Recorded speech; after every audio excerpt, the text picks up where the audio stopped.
you try the canned version and you do a blind taste test and you can't tell the difference, then that's when it's great. And it takes a lot of time and a lot of effort and a lot of rounds and a lot of people, many of whom are in this, to make it that great. We don't use any artificial anything. It's all real fruit. And because we care about the people who are drinking it. We care about, we have, our packaging is sustainable and it's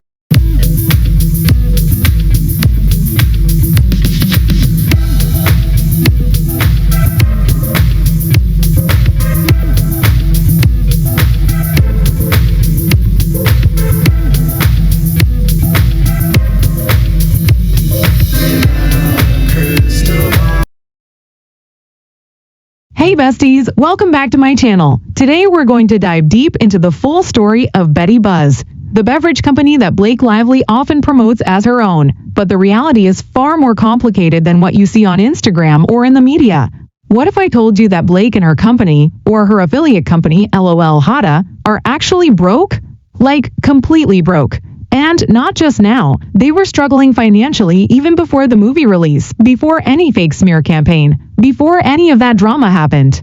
Here's the thing, Betty Buzz isn't really Blake's company. The company is officially called Betty B Holdings, and it's owned by a mix of investors and partners, not just her. Some of the major stakeholders include IPEN Holdings LLC, LOL Hada, which is her and Ryan Reynolds' company, Bellover Capital Partners, Graver Fusa LLC, ACG, Buzz LLC, and a few other admitted investors. So Blake is essentially the face of the company, not the main owner or investor. The people who actually manage the company day-to-day are Andrew Kazmalis, a guy named Cool V Belair, and Blake Spawn. Blake and Ryan act as talent managers, meaning they are on the board for their public image and branding role, not operational decisions. Now here's where it gets really interesting. The company has a morality clause. According to the agreement, if either Blake or Ryan commits any act that is reported in major, reputable publications, like the New York Times, and that act shocks, insults, or offends a significant portion of the public in New York or Los Angeles,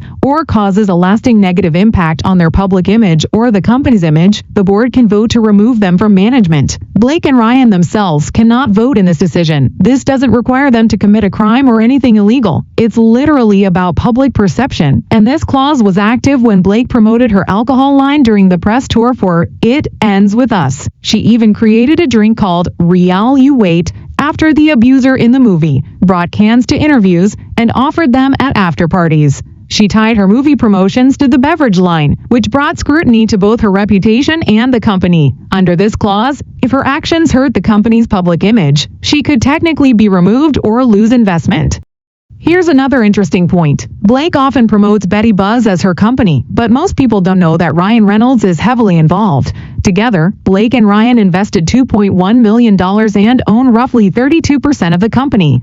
IPEN Holdings put in $15 million but only got 25%. So the investors clearly see Blake and Ryan as the faces whose image has value, not the main financial contributors. Maximum Effort, Ryan's marketing company, handles all the marketing for Betty Buzz and Betty Booze. Even George Dway, Ryan's business partner, contributed capital. So while Blake promotes it as a women-owned business, the reality is that most decision-making and investment control lies elsewhere. Financially, Betty Buzz has struggled since the beginning. The company started with non-alcoholic beverages in 2021, and the alcoholic line began in 2023. Their projections were ambitious. They expected to sell 200,000 cases in 2023, but only sold 125,000. This resulted in a net loss of $446,000. In 2024, after further investment for alcohol expansion, they posted a $3.4 million loss. Even after 3 years, the company never captured more than 10% of the premium mixer market, with brands like Fever Tree and Q's dominating. Now, the lawsuit Blake filed is for reputational damage, but here's the problem. She is a minority owner, and her own actions, marketing choices, promotions, and movie tie-ins had a bigger impact on the company than any outside smear campaign. The company was already losing money before any external publicity issues. Essentially, Blake and Ryan's faces were supposed to elevate the brand and attract investors, but because the company failed to meet growth targets, they are on the hook for the investor expectations. Ryan Reynolds uses his wife's image strategically, just like he did with Aviation Gin and Mint Mobile. The idea was to build the brand with Blake as the face until a larger beverage company might buy them out. This is how celebrities sometimes appear as billionaires on paper. They leverage stock, face value, and performance-based deals.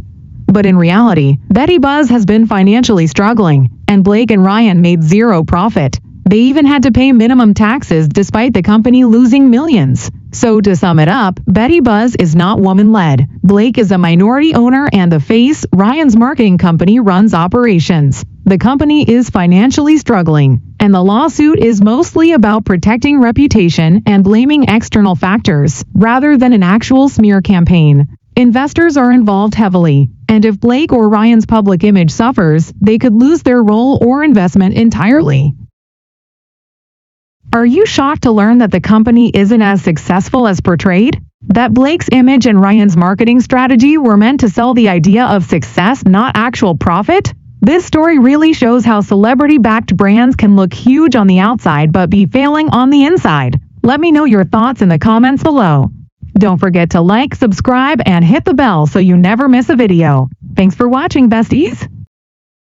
Hey besties, welcome back to my channel. Today we're diving deep into Blake Lively and Ryan Reynolds, not just as Hollywood stars, but as business moguls. Or at least that's how they present themselves. What if I told you that a lot of the companies they promote aren't as simple as they seem, and sometimes their own decisions put them at risk? Let's unpack it all. Blake and Ryan have built a reputation as celebrity entrepreneurs. You see Ryan with Aviation Gin, Mint Mobile, and Maximum Effort Marketing, and Blake with Betty Buzz. On the surface, it looks like they run their own companies and make millions, but the reality is more complicated. Take Betty Buzz, for example. Blake often markets it as her own company, a woman-led brand. But here's the truth. The company is officially called Betty B Holdings, and it's backed by multiple investors.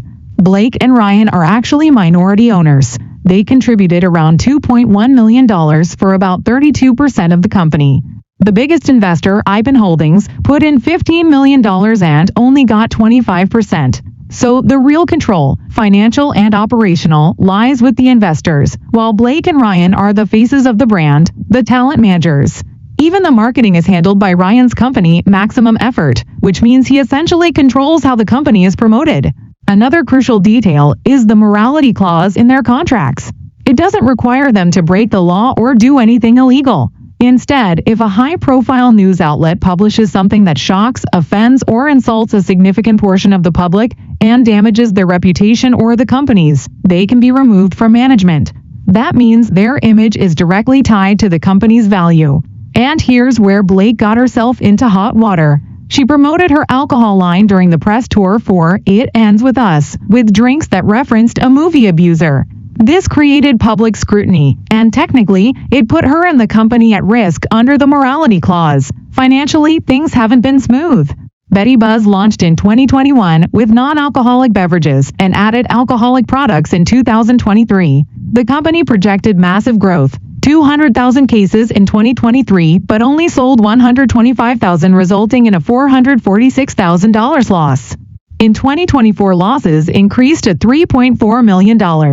Even after 3 years, they didn't gain more than 10% of the premium mixer market, trailing behind brands like Fever Tree and Q's. Despite being the public faces, Blake and Ryan actually made zero profit from the company, and even had to inject more money to keep it afloat. Now, about the lawsuits. Blake filed for reputational damage, claiming the company suffered because of outside factors. But here's the catch. She's a minority owner, and her own marketing choices and promotion tied to her film arguably had more impact on the company than any external smear campaign. The CEO confirmed that the company was already losing money before any negative publicity. In short, the lawsuit seems less about a smear campaign and more about protecting their personal brand and avoiding responsibility to investors. Ryan's strategy is clear. He uses his own and his wife's image to elevate brands, just like he did with Aviation Gin and Mint Mobile. The idea is to build hype, create a celebrity-backed brand, and eventually attract bigger buyers or investors. This is why, on paper, it can look like they're making huge money, but in reality, a lot of the income is performance-based or stock-based, not liquid cash. So, what do we learn here? Blake and Ryan are masters at selling the perception of success, but that success is heavily dependent on their faces, branding, and marketing. They're minority owners in some of their ventures. Their companies can be financially struggling, and under clauses like the morality clause, they can actually lose their roles or investment if their reputation takes a hit. In the end, celebrity entrepreneurship is a tricky game. Public perception matters more than profits in some cases, and even famous faces like Blake and Ryan aren't immune to mistakes or failures. Their story shows how important reputation is, how complex business ownership can be, and how the media often only shows the glamorous side. So, what do you think, besties?